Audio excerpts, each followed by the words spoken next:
नमस्कार, जय श्रीराम, जय हिंदू राष्ट्र, भारत माता की जय।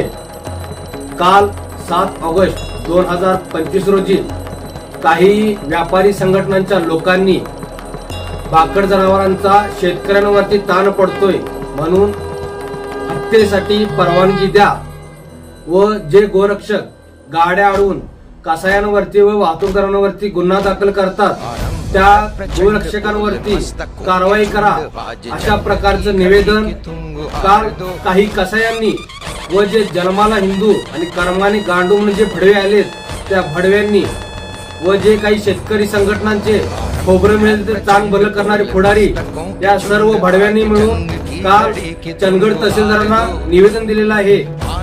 तरी यांनी स्वतः आम्ही गोमातेची व गोवंशाची हत्या करतोय असा स्वतः पुरावा दिलेला आहे। कारण का 2015 साली गोवंश हत्याबंदी कायदा निघालेला आहे व यांनी हत्याबंदी कायदा असून त्यांनी कत्तल केलेले आहे व त्या निवेदनामध्ये जे जे कसाब आहेत त्या कसाबांचं निवेदनावरती नाव आणि स्वाक्षरी आहे व त्यांचा फोटोसहित वृत्तपत्रामध्ये आज छापून आलेले आहे।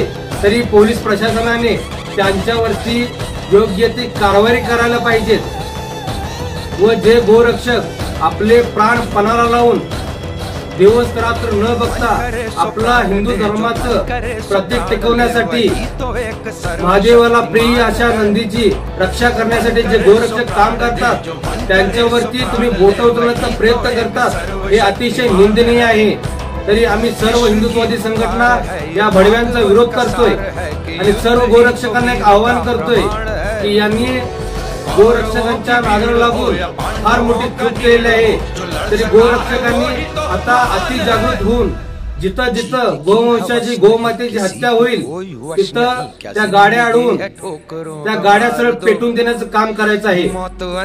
एवढंच मी सर्व हिंदुत्ववादी संघटनांना आवाहन करतोय।